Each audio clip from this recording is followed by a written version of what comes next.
After living with chronic pain for 10 years, I had no idea at the time how to even start getting better. I remember going from the bathroom to the bed, and that's all I could do on a daily basis. I wasn't able to eat, I wasn't able to drink, I was dehydrated, and living in pain is probably the worst thing anyone could be in. I was sick and tired of being sick and tired. And so it's like, what's the first thing I need to do? Well, at the time, I didn't know that there were other doctors. And so I did some research. Now I'm dating myself. This is back in the 1990s. We didn't have Google. We didn't have internet like we do now. So all I had to do was go to the library and research and call on the phone different doctors and just interview them. There are other doctors out there that were really, really great, and there were other doctors out there that I actually fired because they weren't helping me. So what I learned is ask questions as a patient, and if you're not able to, have an advocate there with you, because you need to ask questions. And if the doctor isn't able to answer your questions, then find another doctor. So I was fortunate enough to find functional doctors. So we have integrative and functional doctors. And I found several functional doctors that actually helped me get better each day. But the other thing that I really, really would recommend is movement. Now, I wasn't able to move my body because I was in so much pain. But the only thing I could do was breathe. And so I learned how to breathe through my diaphragm. And even though with all the surgeries I've had, it was painful to breathe through my belly, but I knew that it was the best thing for me. So with all my scar tissues, with all my scars and all my surgeries, I was taught that breathing through your diaphragm was the best thing for your immune system and for your health. And so I learned that breathing actually will give me more energy and keep me healthier. And so that was the beginning of my recovery. There were other things I did too. There's a great book that I started reading about 25 years ago called You Can Heal Your Life by Louise Hay. And to this day, I still have that book. And I just remember picking it up and reading affirmations. And affirmations was something I never knew about until I started listening and reading. And I would take the affirmations and actually post them on my mirror and post them on my refrigerator. And I would repeat them over and over and over again.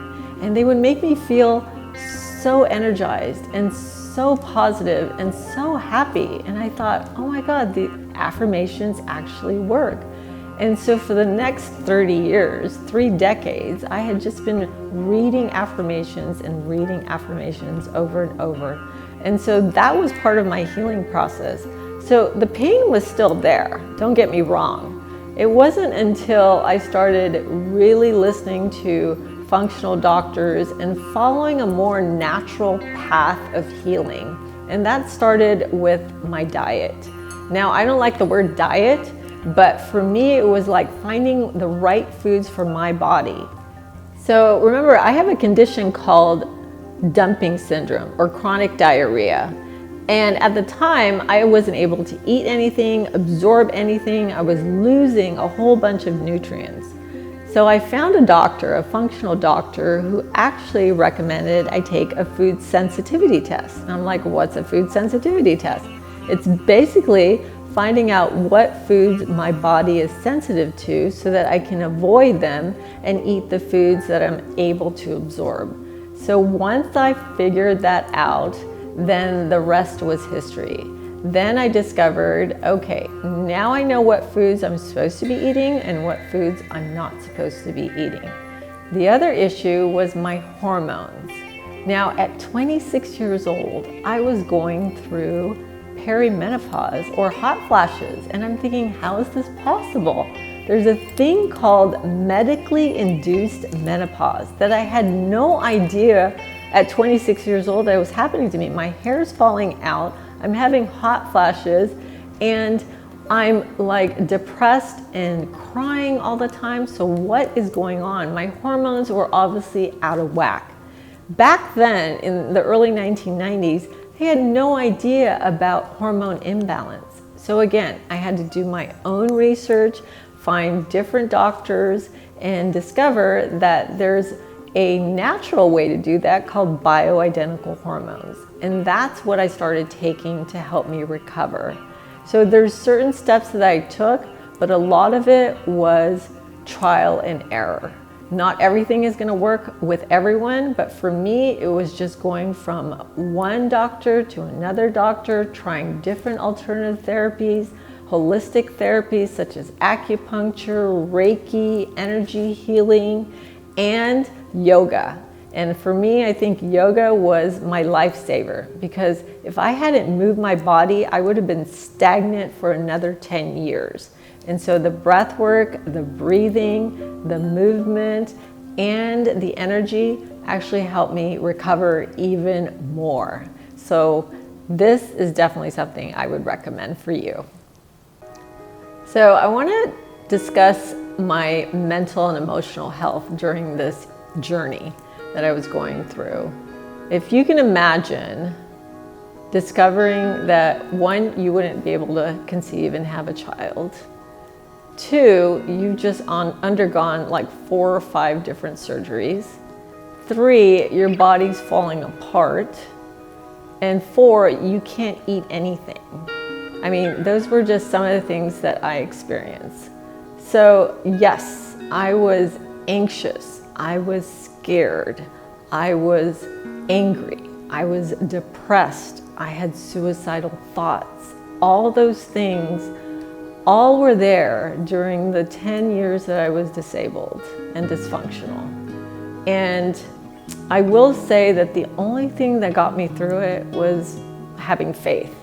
Now, even though I grew up Catholic, I didn't really practice Catholicism, but I did know that there was a higher source. I did know that there was a creator. And I did know that spirit, my spirit guides, and the universe was there looking after me. So all I knew was that if I just got through one day at a time, then I would be okay. But I think what really got me through it was me realizing that I knew that I didn't want to live this way for the rest of my life. I knew that being sick and healthy wasn't the way my life was supposed to be. Now, when I grew up, I thought, hey, I'm gonna get married, I'm gonna have kids, I'm gonna have a family. Well, guess what? That wasn't the plan for me. And yeah, I was angry and disappointed because my plan didn't work. But guess what? It wasn't my plan. It wasn't what the universe planned for me. So I had to really reflect and go deep and understand that I needed to surrender what I thought I was supposed to be and who I was supposed to be and do in this world.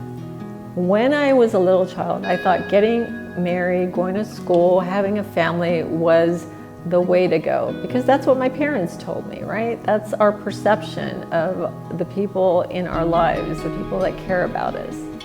Well, lo and behold, after all the surgeries, after losing my job at a corporate company, I didn't know what was next for me. But I did know that I had to survive. I did know that I had to live. And emotionally and mentally, those things that I experienced were true. I didn't even know I had PTSD, because PTSD wasn't something that we knew about back in the 90s. No one talked about it. Well, I did have PTSD. I did have trauma, but those things were not discussed. And those triggers that I experienced at the time, I had no idea they were triggers until later on in life.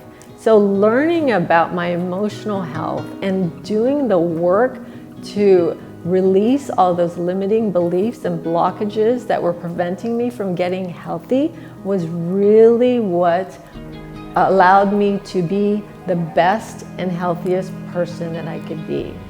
So for me, the work was letting go, surrender, accepting where I was at, and then doing something about it. Once I started getting better, I attended yoga training, I started going to personal development training, I started becoming a life coach, I started more processes on my emotional health, and it's called emotional intelligence, really focusing on the things that will make me the better version of myself.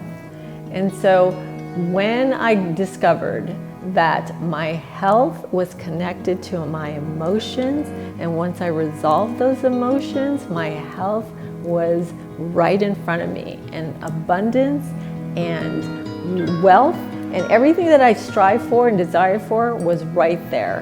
And so my health is now based on my emotional health. And now I know that we can all do that.